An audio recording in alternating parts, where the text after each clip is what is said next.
I've had a few people ask me how I sew in my Rouleau button loops, and I thought I would do a quick tutorial of my tips and tricks of how I get mine to be evenly spaced and neatly sewn in. The first thing that you want to do is put on your Rouleau loop placement, and I like to take my pattern piece and I'll actually lay it over my work, and then obviously neatly with everything lining up, and then I'll use my marking tool to poke through the holes for the Rouleau loops and transfer the markings over to the work.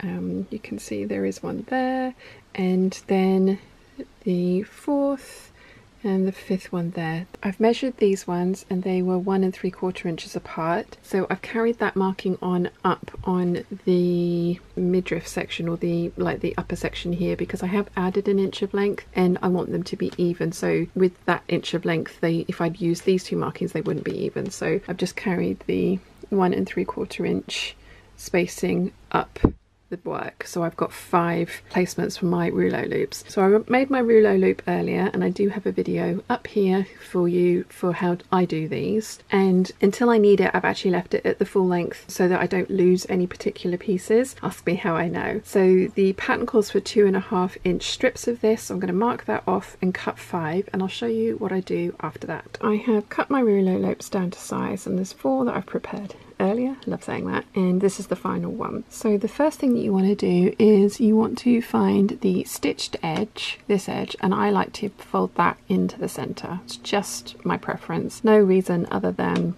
I like doing it this way. And then you're going to bring the raw edges together, and again doing this in the viewfinder is interesting, but you're bringing the raw edges together and then you are going to hand tack these together. And you don't want them overlapping, you want them butted up against each other. Just going to go back and forth 4 or 5 stitches just so that they behave themselves like those ones back there and stay together. Like I say, you don't want this to overlap, you want the edges to butt up against each other. Now there are lots and lots of different ways of doing Rouleau loops. Like this, you can mark a template and so use like a continuous length and loop the Rouleau backwards and forwards on the template and then sew that to your garment. You can do it this way, you can do this, you can tack these directly onto the piece of work that you're attaching them to. There's loads of different options. This is just how I like to do mine, and as I say, a couple of you have asked to see it. So we've got the 5 Rouleau loops. So as I showed you earlier, I've made marks. Now you have options. This time around you can tack this, you can pin it. The other thing I would say is make sure that you've got them with the kind of loop doing the same thing all the way. You can, so if you turn that one over, see that that loop's doing something different. I'm sure if you turn that through, you actually do end up with it doing the same thing, but my little brain likes it all to be like that to start with.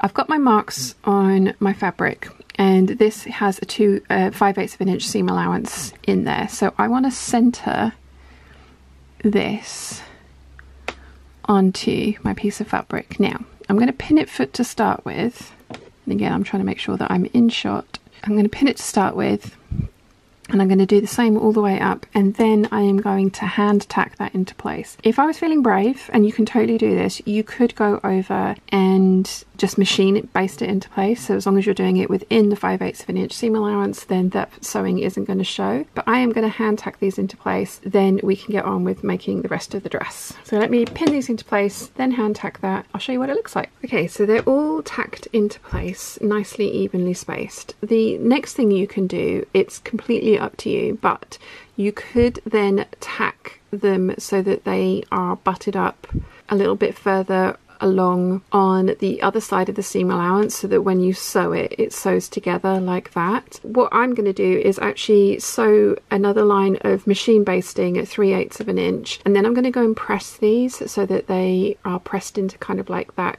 sort of triangular shape rather than the rounder shape. But if you're worried about them kind of splaying open when you stitch them down, either double pin them, so pin the top and the bottom exactly into place and take your pins out very, very late when you sew it, or baste it into place yourself, or like me, you can put some machine basting in and then just be really careful when you sew. So yeah, I'm going to get some machine basting in, press them down, and then we can have a look at our installed Rouleau loops, and I will show you what the finished item looks like as well. Okay, so I think you can see there's a line of machine stitching, and then I have pressed everything flat, so that does mean that my button loops are going to look like this when I flip it over, so I might want to change that up and have them look like this from the front, which is easy enough to do. Just have to turn the fabric through and press it in that direction instead. So very easy to do. You can have them face whichever way you want, but for now they are pressed nice and flat, and that's meant that they're kind of wanting to stay butted up to each other. As I mentioned, you can pin double, you can like tack them in this side now that they've been pressed. You can double pin them so that they stay in place when you are sewing, because you're obviously going to be sewing another layer on top of this. There's lots of different ways you can do this. I am going to be a rebel and wing it, but it's completely up to you how you want to secure this edge of the button so it stays, the buttonhole or button loop, so it stays like this. But that's how I install and space my Rouleau loop buttonholes. Button loops? These. You know what I mean. So this is what the finished Rouleau button loops look like. I'm really pleased with them. This is my favourite way of doing it. There are loads of other ways. As I mentioned, you can keep your Rouleau loop in a long piece, make a template where you draw out your loop spacing and, you know, snake that backwards and forwards and stitch it down that way. You can just pin it. Personally, I prefer the basting method because it does give me the neatest and most evenly spaced Rouleau button loops.